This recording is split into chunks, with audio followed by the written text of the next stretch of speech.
This one I would just simply say perfection. What Lessons in Chemistry Tries to Be. Sarah J Maas's Evil. It's just a one-word review and that is traumatized. Hi guys, welcome back to my channel. In today's video I'm going to be going through every single book that I've read in 2025 in one sentence. I've already done part 1 to this video, so I'll link that down below and put it on the screen, where I went through all the books that I had read in the first half of 2025 in one sentence. So this is going to be all the books I read in the second half of 2025 in one sentence. If you're a regular watcher of this channel, if not, it will make no difference to you, but I have got a new mic. Fingers crossed the sound is better now on this channel. I also looked through the amount of books that I read earlier and I thought that I read 65 books in 2025, and it was really funny because my goal was 65 and I was so determined to hit that goal that I spent basically the whole of New Year's Eve reading, and I just realised that I didn't log my reread of Assassin's Blade. I actually read 66 books and I didn't need to spend the whole of New Year's Eve reading. So I think we left off last time either on Lessons in Chemistry or it was the book that I read before Lessons in Chemistry, so I'm going to include Lessons in Chemistry anyway because I can't remember,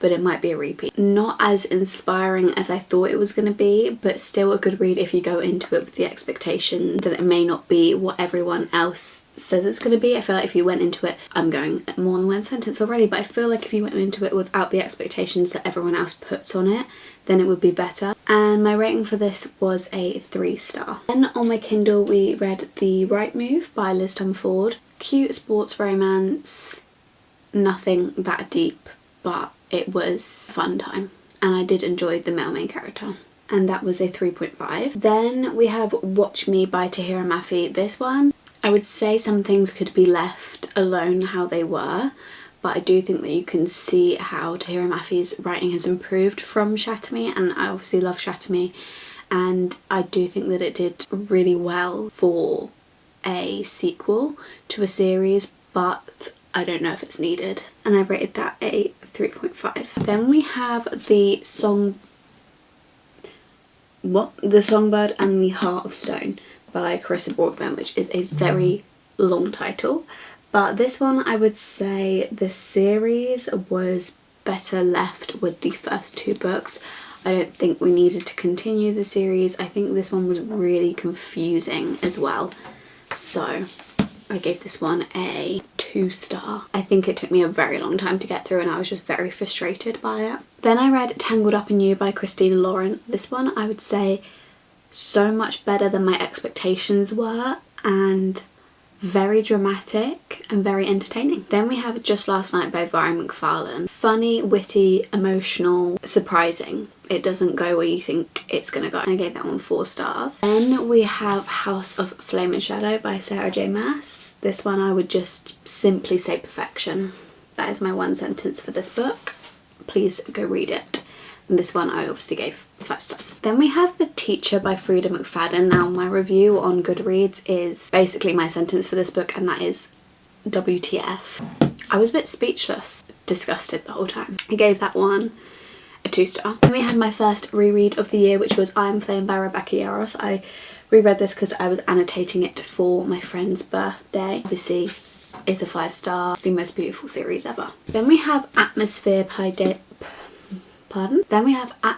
by Taylor Jenkins Reid. What Lessons in Chemistry Tries to Be. It is the inspiration and the feminism that people talk about in Lessons of Chemistry, but I think it's done so much better in this book and I felt so much more from this book. The only thing I would say is it's quite slow paced at the start, so I did give it a 4-star. Then I read You and Me on Vacation, my second reread of the year by Emily Henry. This one I would just say the most... There is a fly in my room, hold on. This one I would say the most perfect summer. I was about to say beach read when she literally has a book called Beach Read, but I would argue that this one is a more perfect beach read. Beach Read is my favourite book by Emily Henry, but I'd argue that this one is the most perfect beach read. Read this before or after you watch the film, but just read it as well as the film because I loved the film, but it is 1,000 times better. Then we have Love on the Brain by Ali Hazelwood. This was an audiobook that I listened to. I got a bit into my audiobooks at this time because I was doing a 10,000 steps a day challenge, so I was listening to a lot of audiobooks on my walks. The female main character was very irritating. I don't really remember a lot about it. 3 stars. Then I read How to Kill Your Family by Bella Mackie. I'm confused by this one because I was confused about what it was trying to be. I feel like if I went in with the expectation knowing what it was trying to be, I would have enjoyed it more. But I kind of thought we were going with a bit more of a Good Girl's Guide to Murder style, and it's more like, I don't know if you're actually supposed to like her or not. Like, she is actually psychotic, the main character, a little bit, but at the same time her actions are kind of justified, but then she kind of goes a bit too far. So I gave this one 3 stars. My 1 sentence review is confusing. Then Ready or Not by Cara Bastone. Very interesting, the talk of pregnancy and the how in depth it goes into pregnancy, because I find that topic really interesting to read about, and it was very sweet, but it was quite slow for me in some places, so I gave that one a 4 stars. Then we have A Novel Love Story by Ashley Poston. I would say amazing concept for a book, but I listened to the audiobook and the main character's voice was kind of annoying. I don't know, it was just a book. I didn't really take away much from it, and that one was a 3.5 star. Now we finally get off my Kindle and audiobooks and back to Remarkably Bright Creatures by Shelby Van Pelt. This one, the most interesting and unique concept for a book I've ever read, but again quite slow in parts. I kept reading books at this time which were quite slow. It was putting me in a bit of a reading slump, and I think if I read this at a different time maybe I would have given it a high rating, but because I'd already had so many slow books it wasn't the time for me to read this one, I don't think. But I gave it 3.5 because it is a very interesting concept and I did enjoy the concept, but not enough to rate it higher for how slow paced it was. Then we have Fearful by Lauren Roberts, which is the novella at the end of the Fearless series, Powerless series. Again, say it was a very unique concept. I don't know if I completely enjoyed the way that it was executed. I feel like maybe if I knew more what it was going to be like before I went into it and it wasn't so much of a different tone to the rest of the series, I would have enjoyed it more, but because it was just such a different tone to the rest of the series it was kind of confusing as a little tag-along book at the end, so I gave it 3 stars, but I did think the writing was really amazing. The whole 1 sentence thing's literally gone out the window, but basically these are just short reviews for all the books I've read. Then we have Us Against You by Frederick Backman. This one I'd say a perfect read to read on a cold holiday. I read this in Iceland and I think that it was very atmospheric. Secondly, Frederick Backman can do no wrong.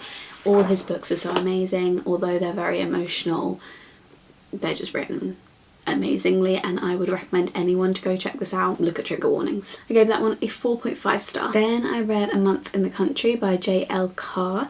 This one was given to me by my boyfriend when we did our book swap. I would say that this one is very atmospheric if you want like an autumnal book. It is very autumnal. It's very short and very quick, but because it shows so short and quick I don't know if I got too attached to the story. I gave that one a 4 star. Then we have Into the Wilds. Now this one is a sort of non-fiction but kind of told in like a fiction-y story style, and it was a very unexpected book for me, a very unexpected 5 star from me, and I really enjoyed it. I thought it was really interesting. I really loved how the stories were told and how they were like interwoven with the author's stories and with other people's stories. If you're looking to get into non-fiction or if you're looking to expand your genres a little bit, that is a good one to go for because it has so many stories and stuff within it that are true, but it's kind of told in a more fiction-y way than just a plain non-fiction. My Friends by Frederick Backman. Again, another Frederick Backman book.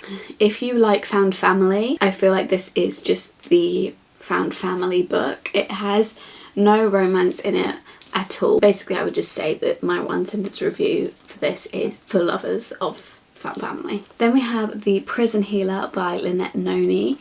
This one I would say it's a good setup book. Really enjoyed our main character. I enjoyed the characters in this book. I think the plot could have been a little bit more developed, but it's set up at the end for the plot to be more developed in the next book, so I'm not gonna bash it too much for that, so I gave this one a 4 star. On to the next pile.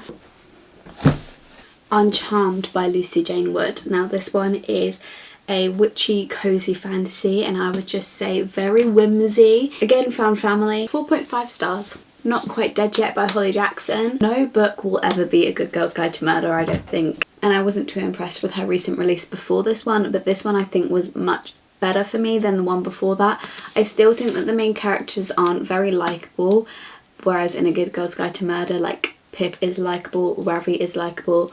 All the main characters, they're like just too suspicious to like anyone, and even our female main character are always like a bit standoffish and blunt. This one I gave a 4-star because I did think that it was told really well and it was really intriguing and interesting. Then we have The Assassin's Blade, my 3rd reread of the year. I did a lot of rereads in 2025, clearly. I prefer listening to an audiobook as a book that I've already read, because I think a lot of the time if I have a book in front of me then I can focus, but if it's in my ear sometimes I daydream and I'm not focusing, so I find it easier to listen to a book that I've already read before. So that's what I did with The Assassin's Blade, and this book I would just say Sarah J Maas's Evil. It's a 5-star book, obviously. Then we have Babel or Babel by R.F. Kuang. Sentence review for this is I hate footnotes. Actually hate footnotes in books.